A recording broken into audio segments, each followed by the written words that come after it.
아멘이죠? 네. 우리가 늘 주님께 물어야 합니다. 어떻게 해야 할까요? 어디로 가야 할까요? 그리고 말씀이 가라고 하는 대로 가면 그곳에 행복과 평안이 있습니다. 아름다운 찬양, 오늘 우리의 마음의 기도가 되기를 간절히 기원해 봅니다. 오늘은 기도주일 세 번째 날입니다. 늦가을의 거울을 보다라는 주제로 살펴봅니다. 오늘은 특별히 혼인의 언약을 보다. 다시 말하면 신성한 생명을 우리의 삶 속에 받아들인 후 우리는 어떻게 거룩한 생애를 살아야 할 것인가 하는 주제를 함께 좀 나누어 보려고 합니다. 오늘도 제가 여러분에게 드리는 말씀보다는 하나님께서 이 시간에 여러분의 마음속에 들려주시는 그분의 음성을 들으시면서 하나님의 계명 7번째 계명을 함께 명상할 수 있게 되기를 바랍니다. 7번째 계명은 간음하지 말라라는 말씀입니다. 이 말씀은 우리로 하여금 가족이라고 하는 창조시에 주셨던 첫 제도가 우리 인간에게 어떤 삶을 의미하는가, 낳고 번성하여 온 땅에 충만하라고 하는 1차적인 목적도 있지만 그는 결혼을 통하여 보존되고 의존되며 그리고 함께 보호의 울타리가 되는 거룩한 삶을 살아가라 하는 명령과 같은 내용입니다. 하나님께서 아담과 하와를 창조하시면서 이렇게 명령하셨습니다. 남자가 부모를 떠나 그 아내와 연합하여 둘이 한 몸을 이룰지로다. 그리고 아름다운 이야기 하나를 기록해 주셨습니다. 아담과 그 아내 두 사람이 벌거벗었으나 부끄러워하지 아니하니라.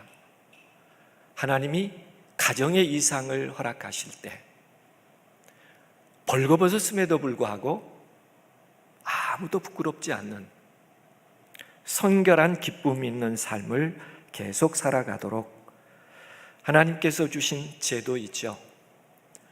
첫 번째, 하나님은 안식일의 제도를 주셨으므로 창조주 하나님과 피조물 사이에 아름다운 언약의 관계를 에덴에서부터 허락해 주셨고, 그 다음에 두 번째는 조금 전에 설명드린 것처럼 가정이라는 제도를 통해서 하나님의 이상이 가족 속에 일어날 수 있도록 가족 제도를 주셨어요. 그리고 인간이 타락함으로 에덴을 떠나기 전에 마지막으로 주셨던 것은 제사 제도입니다. 그런데 사단은 끊임없이 하나님께서 에덴의 삶 속에서 인간에게 주셨던 모든 거룩한 축복들을 끊임없이 왜곡시켜서 그 축복이 이 땅의 저주와 비애가 되도록 바꿔내는 일을 끊임없이 사단이 했습니다. 그래서 사단의 주 목적은 에덴에서 주셨던 하나님의 이상을 하나하나 인간의 삶에서 저주가 되도록 만드는 일에 최선을 다하고 있습니다. 거룩한 날도 바꿉니다. 거룩한 성도 바꿉니다. 제사 제도도 바꿉니다. 그가 요구한 건 뭐냐면 이 땅이 하나님의 나라가 아니라는 것을 증명하고 싶은 거예요. 하나님의 창조의 이상이 명료함에도 불구하고 이 땅을 살아가는 하나님의 백성들 사이에 일어나는 일들을 통하여 사단은 오늘도 온 우주 거민들과 타락한 전사들에게 이 땅이 어찌 그리스도의 것이냐, 한번 이 땅에 사는 사람들을 보라, 이 땅이 하나님의 것이 아니라는 것을 증명하고 싶기에, 그래서 우리의 삶의 많은 것들, 하나님께서 축복으로 주셨던 에덴의 삶을 바꾸어서 인간이 하나님이 없는 존재라는 것을 증명하는 일에 끊임없이 사용하고 있는 것입니다. 하나님은 간음하지 말라, 거룩함을 버리지 말라라고 말하는데 사단은 끊임없이 너를 기쁘게 하라, 인생은 짧은 거야, 다 그렇게 살잖아, 너도 기쁘게 살아야지, 끊임없이 하나님의 거룩함에 도전하는 너의 중심으로, 너의 삶의 중심으로 기쁨을 찾아가라. 그게 오늘도 사단이 우리의 귀 속에 들려주는 그의 음성입니다. 제가 한번은 신문 통계를 정리해 봤습니다. 간음이라고 하는 검색을 네이버에서 검색하면서요,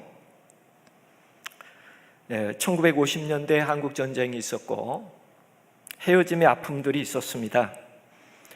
그러나 한국 초기의 간음이라고 하는 한국 전쟁 이후에요, 다 종교에 관계된 데서 일어납니다. 첫 번째는 1955년 49건의 기사가 올라오는데 통일교회에서요. 1962년은 83건이 올라옵니다. 이 참 어려운 얘기죠. 다시 말하면 용화교회 서일백 주교가 여신도 7명과 간음한 사건이 대대적으로 보도되면서 우리 사회의 간음이라고 하는 것이 얼마나 아픈 것인가. 그러나 이 시기의 간음이라고 하는 것은 친구의 철을 간음하거나 군인 장성이 식모를 위압으로 간음을 하거나 혹은 이런저런 일을 빙자해서 간음 사건들은 성인들 사이에 있었던 일이었습니다. 경제개발 5개년 계획이 62년부터 시작해서 쭉 7차에 걸쳐서 1996년에 이르도록 실행되는 동안에 직업군들이 바뀌기 시작하고 인구 이동이 많아지면서 간음 건수도 현저하게 올라갑니다. 이 환경을 조성한 것이 드라마였어요. 불륜 논란, 한겨레 신문 10대 뉴스에서 6위를 차지한 게 애인이라는 신드롬입니다. 혹시 우리 어르신들은 기억할 거예요. 애인이라는 드라마 말이에요. 이게 한국인의 심성을 많이 해이해지게 했던 기사로 볼 수 있는 한국의 사회상의 한 부분입니다. 그리고 지금으로부터 한 10년 전 기사를 검색해 보면 1년이라고 하는 세월은 아닐지라도 94건 정도 나와요. 왜 기사 수가 갑자기 줄었을까요? 더 이상 간음을 사회 문제로 다루지 않는 사회 현상을 우리들에게 보여주고 있습니다. 조금은 좀 저희가 다시 한번 환기시켜 봐야 할 부분은 미국 연방 대법원에서 동성 결혼을 합법화합니다. 이게 2015년 6월 1일이에요. 동성인이 결혼하는 것은 합당한 결혼입니다 라고 법원에서 정리를 해 주었습니다. 현재 동성 결혼이 합법화된 국가는 21개 국가가 넘습니다. 동성혼이 합법이라고 하는 판결이 나자 그 다음에 다시 법에 제소한 게 일부 다쳐도 합법화해달라 하는 요청이었습니다. 제 두 아내입니다. 세 번째도 얻을 계획이에요. 일부 다처제 허용해 주세요. 몬타나주의 법원에다가 이것을 승인해 달라고 법적인 요청을 했습니다. 미국의 이야기지만 같은 2015년에 한국에 어떤 일들이 있었나 보면 62년 만에 간통죄를 폐지합니다. 성적 자기결정권을 침해하는 것은 위헌이라는 것입니다. 그래서 간통처벌형법 제241조가 위헌이어서 폐기되므로 간통죄가 한국 사회에서 없어집니다.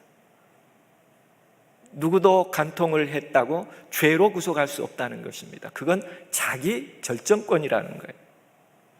그리고 오직 가정은 국가가 법으로 지켜주는 것이 아니라 혼인과 가정의 유지는 자유로운 의지와 애정에 맡겨야지 국가가 이것을 법으로 막을 수 있는 것은 아니지 않냐. 그러니 이 간통법은 위헌이다, 맞지 않다. 그래서 폐기한 거예요. 이게 2015년 한국에서 있었던 일입니다. 2015년 2월 26일이에요.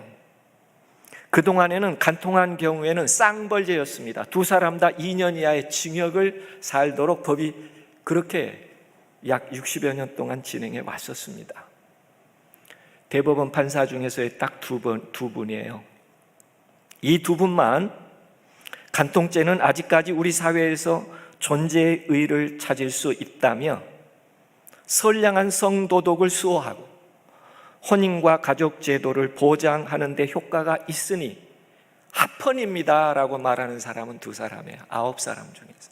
나머지는 다 위헌이라고 해서 폐기됩니다. 선진국일수록 1970년대부터 간통죄들이 폐지됐어요. 한국에서 간통죄가 폐지되자 한국에서 따라오는 입법에 제한된 한 부분이 있었습니다. 그게 성매매법은 특별법 그 자체가 위헌이라는 것입니다. 성매매, 알선 등 처벌에 관한 법률이거든요. 이걸 폐지해야 된다고 주장합니다. 왜 그랬을까요? 직업의 선택은 자유롭다는 것이에요. 다시 말하면 성매매, 매춘이라는 것도 직업이라는 겁니다. 직업을 선택할 수 있는 권한이 각 개인에게 있는데 왜 이걸 법으로 막았느냐? 이것도 위헌이니 폐지해달라. 성매매 특별법을 폐지해달라고 주장한 것이죠. 그리고 사회에 이 얘기합니다. 창렬하고 낙인 찍지 말아라. 우리는 하나의 노동자일 뿐이다.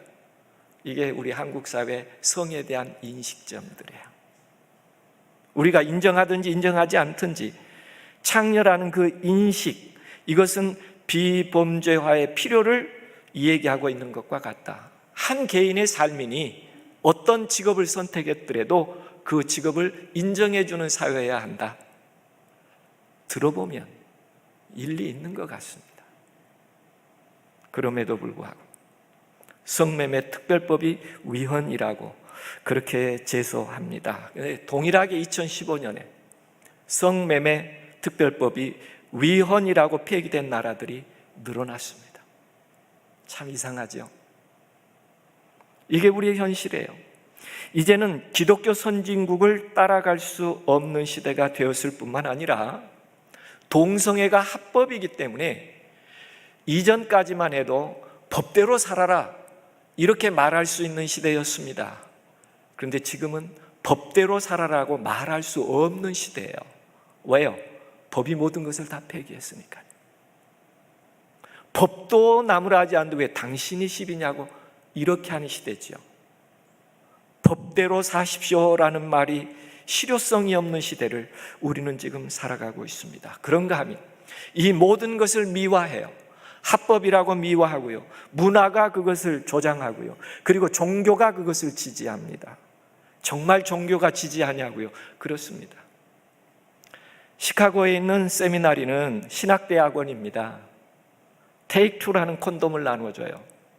선택은 자유라는 것입니다.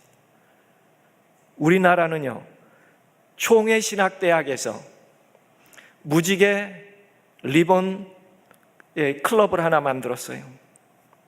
여기에서 뭐라고 문구를 설명했느냐 하면 여기 기록된 것처럼 Jesus breathed for queers. 예수께서는 성소수자들을 위해서도 피 흘려 돌아가셨으며 Jesus bless LGBT. 하나님께서 성소수자를 또 축복하셨다고요. 지금 한국 개신교회가 하는 운동 중에 하나입니다. 총회 신학도 여전히 콘돔을 나눠줬어요. 기독교가 일정 부분 성소수자들을 인정해야 된다고, 기독교는 차별을 반대하는 종교라고 나서면서 이 일을 종교적으로 서포트하고 있습니다. 이게 지금 우리가 살고 있는 대한민국의 이야기예요. 그런가 하면 인간의 권리를 이해하고 권리를 소중히 여겨야 합니다. 그러나 이 영역에서도 인권을 이해해야 할 것인가 하는 과제를 남기고 있죠. 중요한 것은 합법인가 문화인가 보다 하나님의 말씀이, 성경이 어떻게 말하고 있습니까를 기억해야 할 시대가 되었습니다. 그래서 오늘 우리가 살아가고 있는 이 사회는 법대로 살아라고 권할 수 없는 시대일 뿐만 아니라 기독교 선진국을 따라갈 수 없는 시대이고 인간의 권리만을 위할 수 없는 시대가 2012년 이후의 딜레마로 오늘 우리 한국 사회에 존재하고 있습니다. 그런가 하면 우리 한국 사회 젊은이들 사이에서요, 동거 가족이 늘어나고 있습니다. 하우스메이트도요. 일정 기간 계약하고 한 집에서 같이 동거하고 삽니다. 여기 제가 계약서 샘플 하나 올려놨어요. 하우스메이트 계약서예요. 언제까지 어떤 조건으로 같이 산다. 그 계약 기간 끝나면 헤어지는 거예요. 남의 일 같지 않는 일입니다. 동성가족이 점점 늘어나고 있고요. 이것을 하나의 문화처럼 즐기고요. 가족의 개념은 점점 해체되고 있습니다.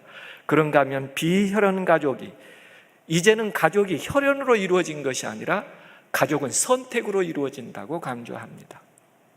방학동에요, 대한민국이요, 건축의 유형에서 쉐어하우스를 1호로 승인해 준 건물이 있습니다. 방학동에 1호를 승인해 줬어요. 선택된 가족이 살 수 있는 공간을 정식으로 대한민국이 인정해 준 것이죠. 이걸 쉐어하우스라고 얘기합니다. 세상이 참 달라지죠. 엘빈 토플러와 함께 양대 미래학자인 분이 짐 데이터라는 분이에요. 이분이 한번 한국에 와서 강연을 할 때 그 강연 내용 가운데 앞으로 수명이 점점 80세에서 100세로 연장되기 때문에 인간의 삶에 결혼을 한 번 하는 것은 합리적이지 않다고 생각합니다. 그럼 평균 미래 사회는 결혼을 몇 번 할 것인가? 이분의 인사이트로는 4번 한다고 합니다.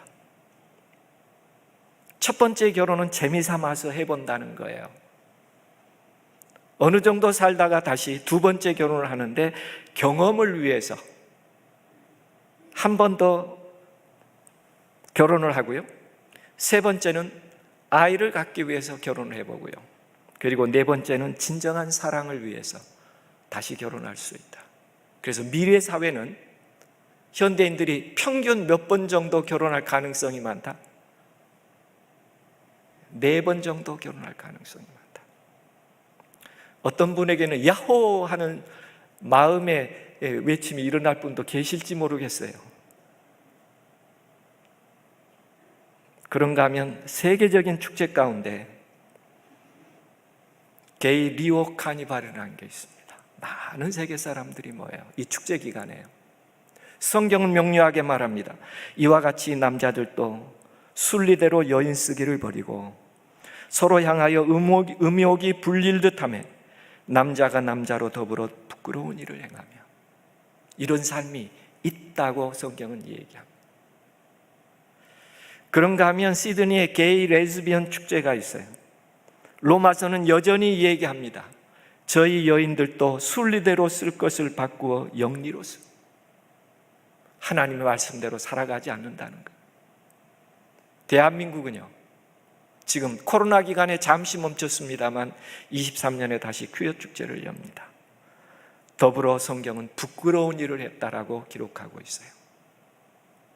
제가 오늘 또 다시 한번 검색해 봤습니다. 궁금해서요. 말씀을 준비하다가요. 그래서 2023년 8월 22일부터 딱 3달입니다. 8월 22일 오늘까지요.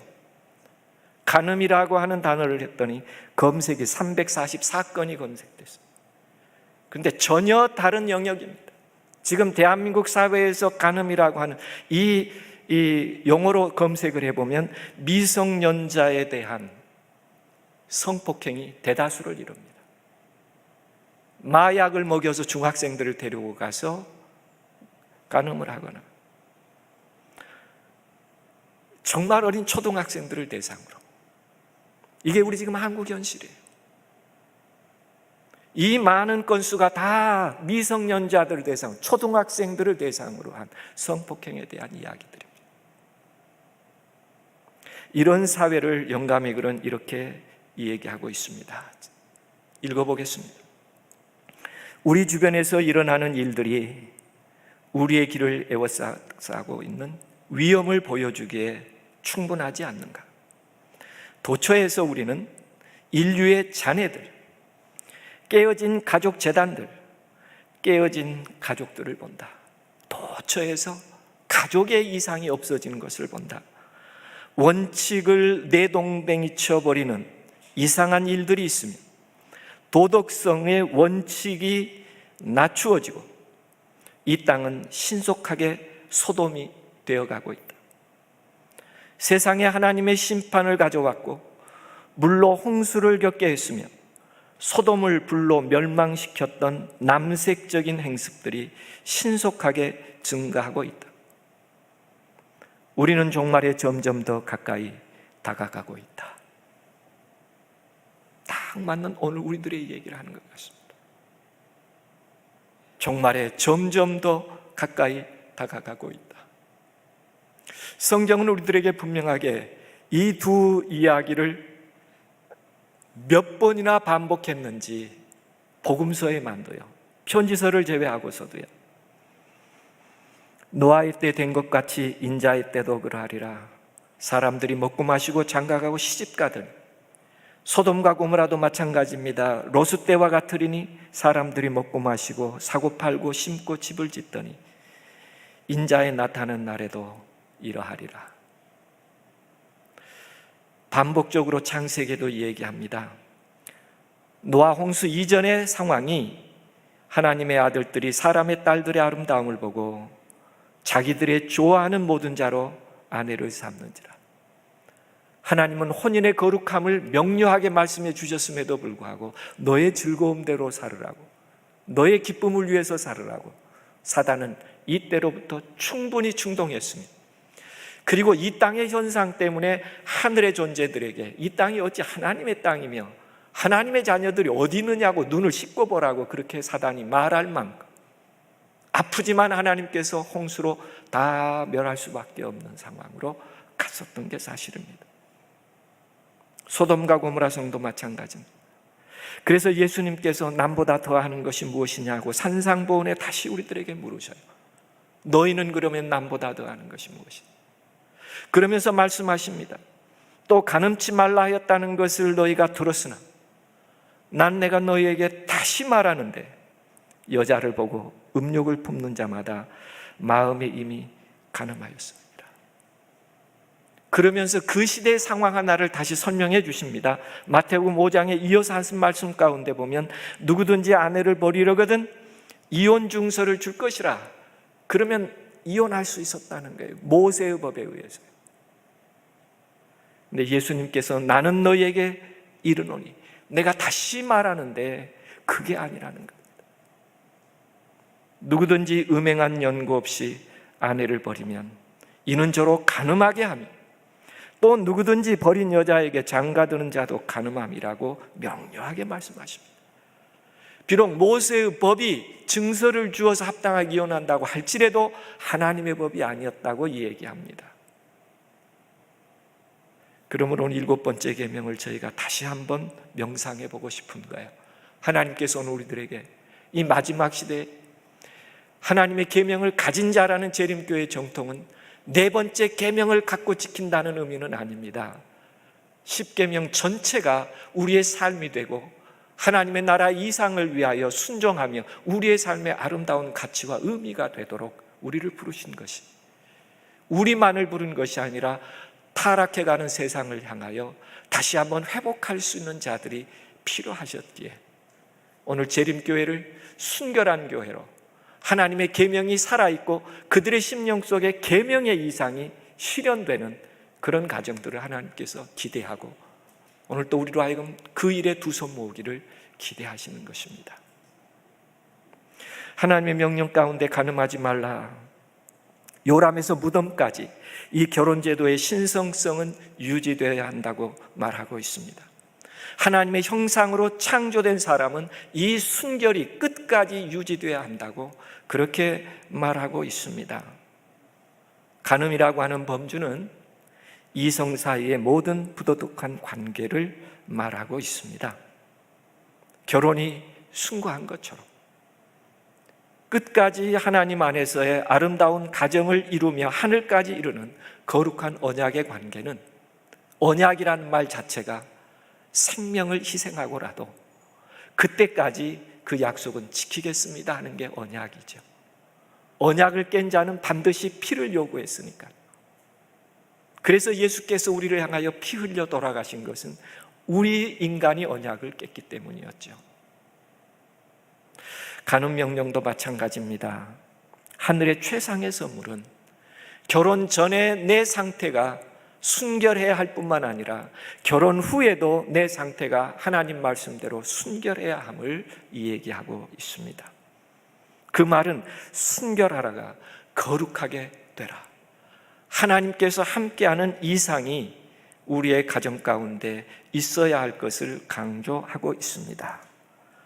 그러므로 남편이나 아내 어느 한쪽이 결혼 관계에 불충성하거나 부도덕해지지 않기를 바라는 하나님의 이상입니다. 한번 일에 빠져들기 시작하면 인간관계가 부정적으로 왜곡되기 시작합니다. 그리고 함께한 배우자를 모독하는 행위일 뿐만 아니라 신뢰를 배반하는 행위요, 더러운 감각 속에 빠지는 행위요, 방탕하는 것이요, 부정직하며 불충성스러움입니다. 하나님이 주신 거룩한 권리를 스스로 버리는 일이라고 성경은 우리들에게 이야기하고 있습니다. 그러므로 다른 모든 죄와 달리 이 죄는 본성에 대한 죄입니다. 개인적인 죄일 뿐만 아니라 사회적인 죄예요. 성경은 창기와 한 몸이 되는 것이라고 그렇게 정의하기도 합니다. 그리고 일부 나라에서는 이 거룩함을 존속하기 위해서 하는 하나의 행위를 명예살인이라고 합니다.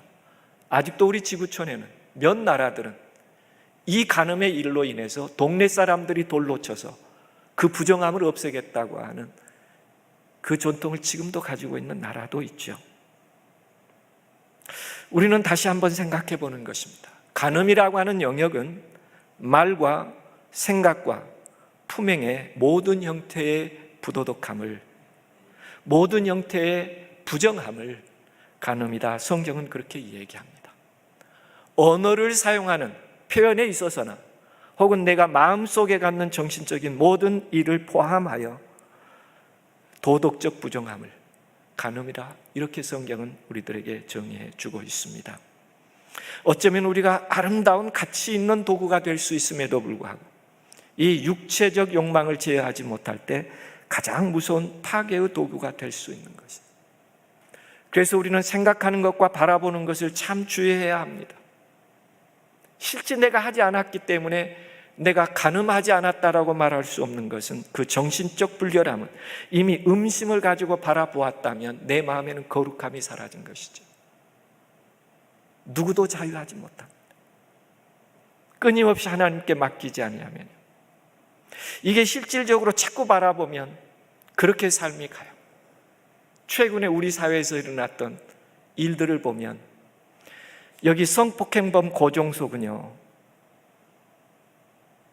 성인 남성이 어린 여자와 성행위 하는 일본 포노를 자주 봤는데 성범죄하는 날도 어린 여자와 성행위를 해보고 싶다는 충동을 느낄 만큼 상습적으로 음란물을 봤다. 두 번째 사람 마찬가지입니다. 김점덕이라고 하는 분이에요. 컴퓨터에 아동 음란물을 포함해서 70여 편의 음란 동영상을 저장해두고 그렇게 봤기 때문에 자기도 모르게 그렇게 행하는 것입니다. 마찬가지입니다. 김수철 씨도 마찬가지죠. 아동 포르노를 보다가 범죄를 한 것이죠. 내가 본 것이 나를 어떻게 만들었는지를 여실히 보여주는 예들입니다. 그러므로 하나님은 생각과 행실에 있어서 개인적인 순결을 요구하고 계십니다. 마음이 타락하지 않도록, 건강을 해치지 않고 영혼을 더럽히지 않도록 개인적인 악을 금하라고 예수님께서 말씀하시죠. 오늘 우리 사회는 노아의 시대처럼 죄악이 관영함을 보게 되며 그 마음의 생각과 모든 계획이 항상 악할 뿐임이라는 것이 어쩌면 우리를 섬뜩하게 합니다. 혹 내 마음도 그렇게 빼앗기지 않았을까? 그래서 다시 한번 바울의 권면에 귀 기울여 봅니다. 이것을 어두움의 일이라고 표현했어요. 거기에 참여하지 말라고 얘기합니다. 저희 은밀히 행하는 것들을 말하기도 부끄러운 일이라고 말하면서 그 어두움의 일에 참여하지 말라라고 권고하시죠.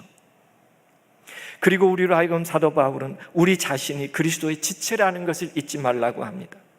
너희 몸이 그리스도의 지체인 줄을 알지 못하느냐?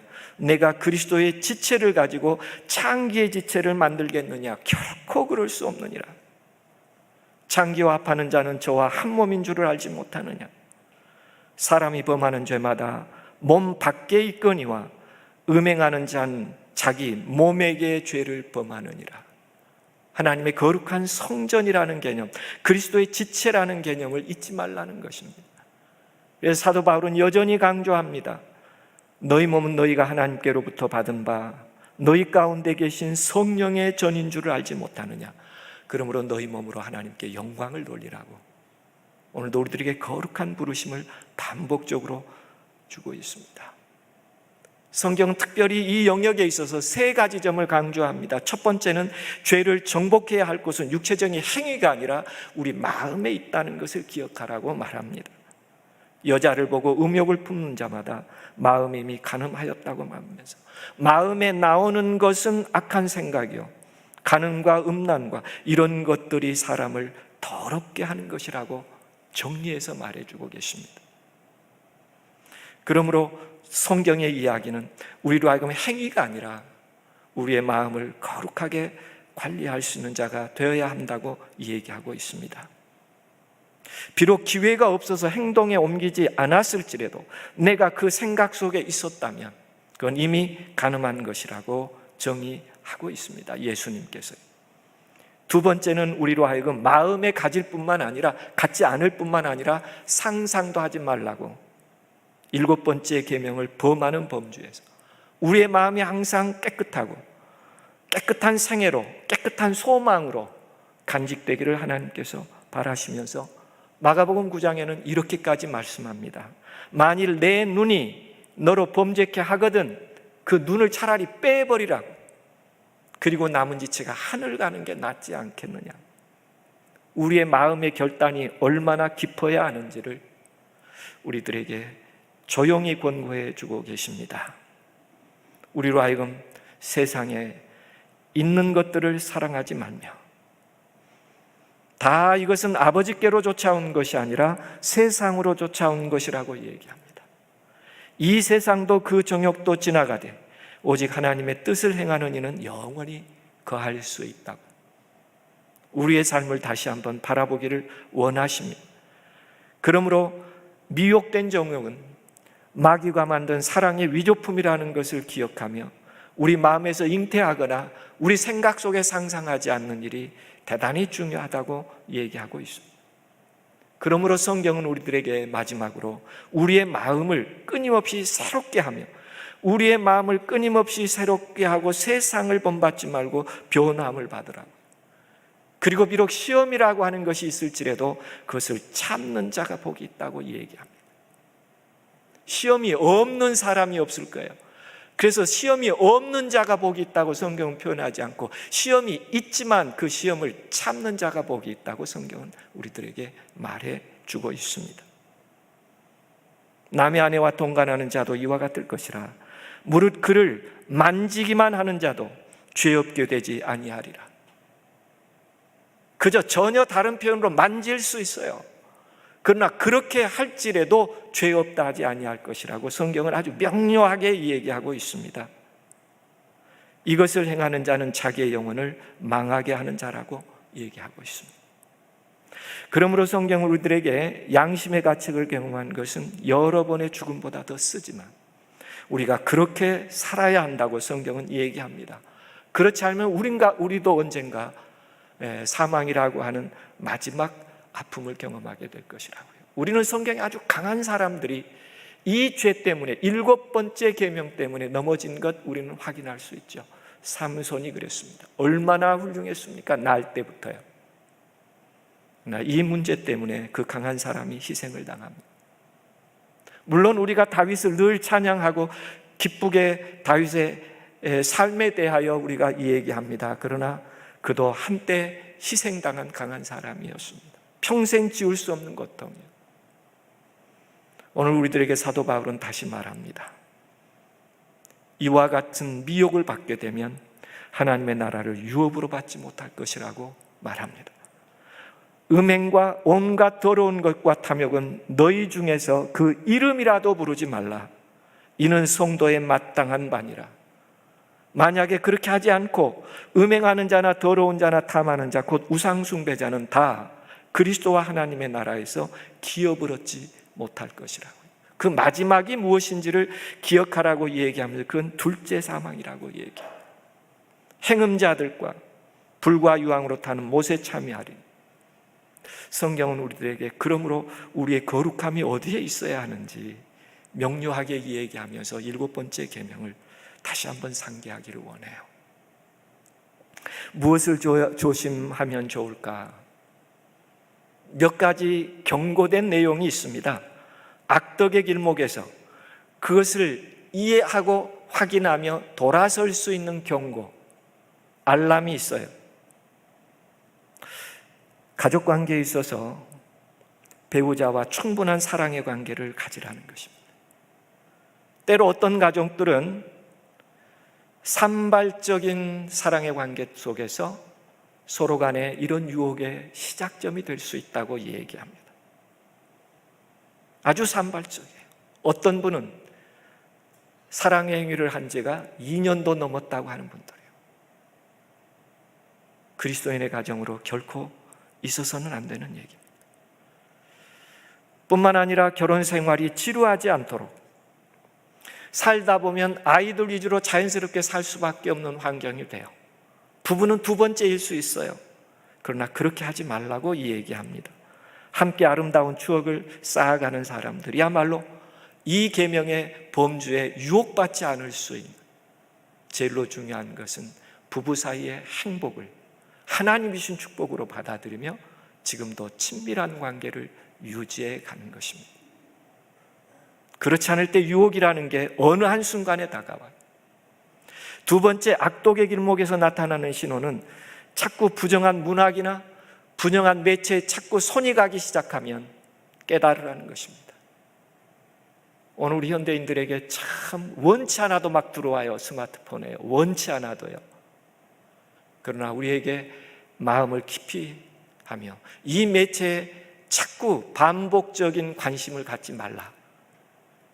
이것을 그냥 놔둘 때 나도 모르게 그 상황 속에 더러움이라고 하는 상황 속에 빠질 수 있다고 얘기합니다. 세 번째입니다. 사람들은 늘 친구를 바라보고 대부분 사람들이 혼의 관계를 가지는데 왜 나만 이렇게 참아야 되지? 그들 그렇게 다 즐겁다고 하는데 이걸 주의하라는 것입니다. 중년의 위기, 그거 불가피한 일이라고, 다 정상이야 그렇게 하는 게. 친구를 봐도 피할 수 없는 일이더라고, 그 친구도. 그러면서 자기의 마음도 혹시나 열어가는 것이 위험한 것이라고 얘기합니다. 이런 일에 주의하라는 것입니다. 성경은 여러 번 얘기합니다. 친구들과의 대화나 농담일지라도 더러운 말은 너희 입 밖에도 내지 말라고. 오직 덕을 세우는 데 우리의 언어를 사용하라고 얘기하고 있습니다. 누추함과 어리석은 말이나 희롱의 말이 마땅치 아니하다고. 우리가 언어 사용에 있어서까지라도 비록 그것이 농담일지라도 주의하도록 성경은 우리들에게 분부하고 있습니다. 또 하나 악덕의 길목에서 나타나는 알람이 있습니다. 평소에 친밀감을 가지라는 겁니다. 부부 사이에요, 특별히요.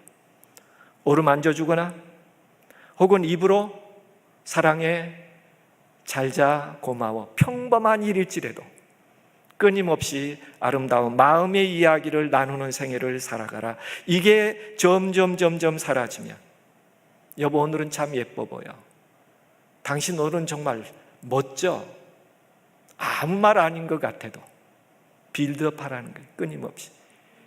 이게 어느 순간 없어지기 시작하면 어느 한편의 마음의 문제가 생긴다고 얘기합니다. 그러므로 우리는 성경이 말하는 것처럼 아담한 옷을 입으며 염치와 정절로 자기를 단장하고 이런 일에 주의하는 사람이 되는 것이 필요하다고 성경은 우리들에게 얘기합니다. 점점 조금 더 우리가 주의해야 될 일들입니다. 악덕의 길목에서 나타나는 신호인데요, 감정적인 일이 성적인 일보다 나쁘지 않다는 생각을 가질 때, 실제 나는 안 하지만 감정적으로 자꾸 생각하는 것은 괜찮다는 잘못된 생각과 태도를 가질 수 있을 때 가장 위험하다고 얘기하고 있습니다. 자꾸 배우자 대신에 다른 사람과 얘기하는 게 더 기쁘고, 다른 이성과 자꾸 뭔가를 계획을 짜고 하는 게 더 신이 나고, 조심하라는 사인입니다. 그리고 자꾸 그 사람은 집에서 뭐 할까? 그 사람은 일요일에 뭐 할까? 자꾸 이런 상상하지 말라는 거예요. 섹스는 없지만 감정을 나누는 것 이미 가늠한 것이고, 위험한 상태에 가고 있는 가장 결정적 이야기가 이런 유형의 이야기입니다. 몸의 죄를 짓지 않고 마음의 죄를 짓는 것이라고 얘기하죠. 이게 사람을 더럽게 하는 것이라고 얘기합니다. 하나님이 너무 마음 아프니까 로마서 1장에 그런 현실을 보면서 이렇게 아픔을 소개하셨어요. 그러므로 하나님께서 저희를 마음의 정욕대로 더러움에 내어버려 두사 저희 몸을 서로 욕되게 하셨어요.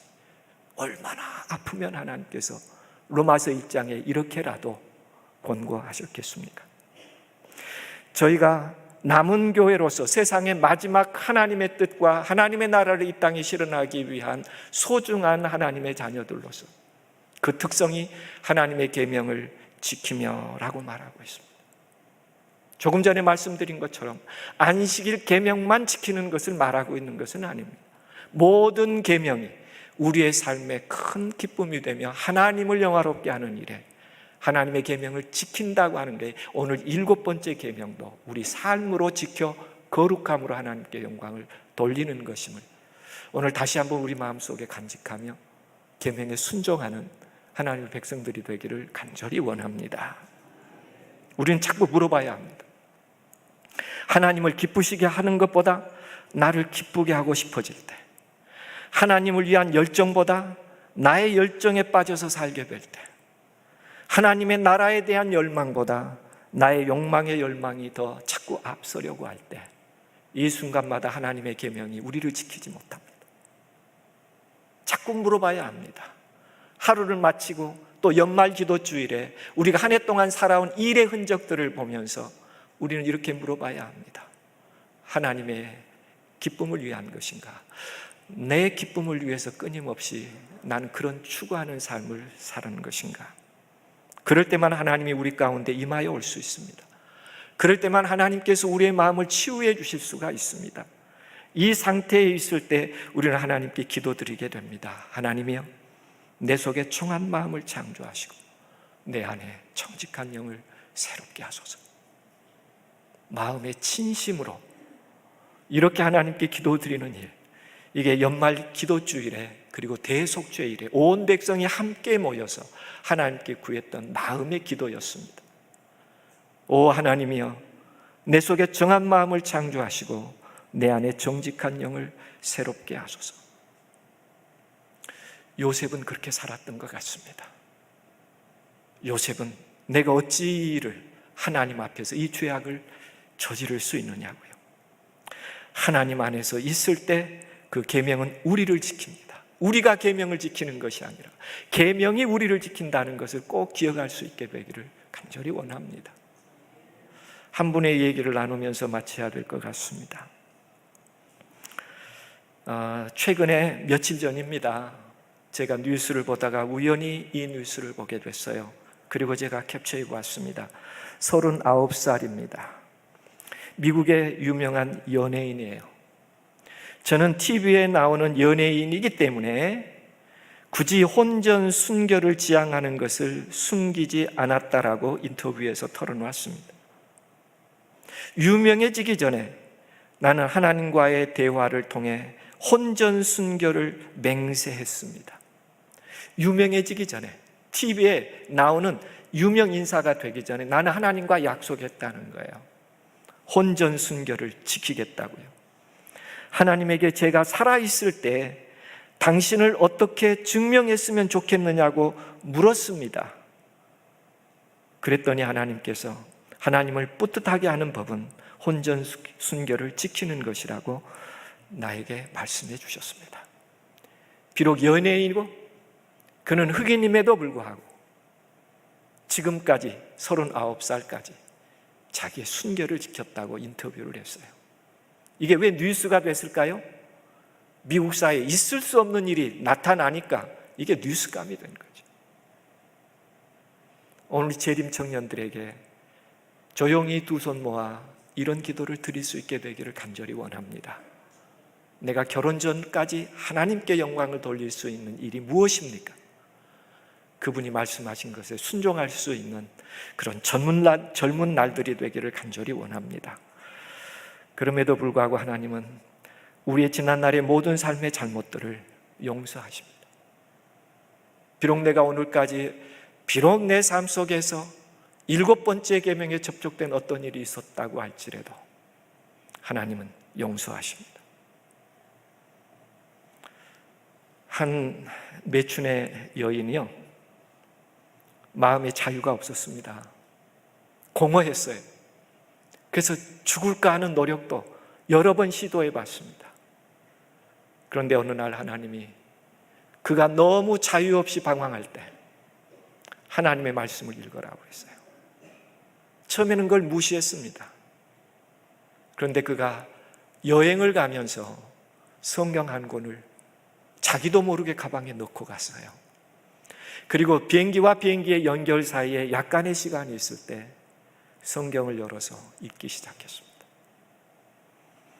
그리고 하나님께서 너의 죄가 주홍 같을지라도 눈과 같이 희어질 것이요 진홍같이 붉을지라도 양털같이 되리라는 말씀을 마음으로 받아들이기 시작했어요. 그리고 하나님, 제가 이 말씀대로 살면 어떨까요? 저를 용서해 주시면 제가 그렇게 살겠습니다. 그는 정말 하나님을 만났습니다. 그리고 한 젊은 목회자와 결혼하여 목회자 3호가 됐어요. 하나님은 모든 것을 다 깨끗게 해주실 수 있는 하나님이십니다. 성경은 그 이야기를 예수님께서 막달라 마리아에게도 이야기합니다. 내 죄 사함을 얻었다라고 이야기하면서 내 믿음이 너를 구원하였으니 평안히 가라라고 이야기하십니다. 막달라 마리아에게 뿐만 아닙니다. 실질적으로 현장에서 가늠하다가 붙잡힌 여인에게도 용서해 주셨습니다. 나도 너를 정죄하지 않으니 가서 다시는 범죄하지 말라고 하십니다. 유일한 방법은, 가장 안전한 방법은 우리 스스로를 정결하게 하는 일입니다. 이 대속죄일에 우리 마음이 정결해지기를 원하는 마음으로 내 안에 정직한 영을 새롭게 해주시고 내 안에 정한 마음을 창조해 달라고 기도함으로 오늘 이 저녁을 마쳤으면 좋겠습니다. 하나님의 평안이 여러분의 기도 속에 함께 하시기를 주님의 이름으로 기원하며 오늘 말씀을 줄이겠습니다.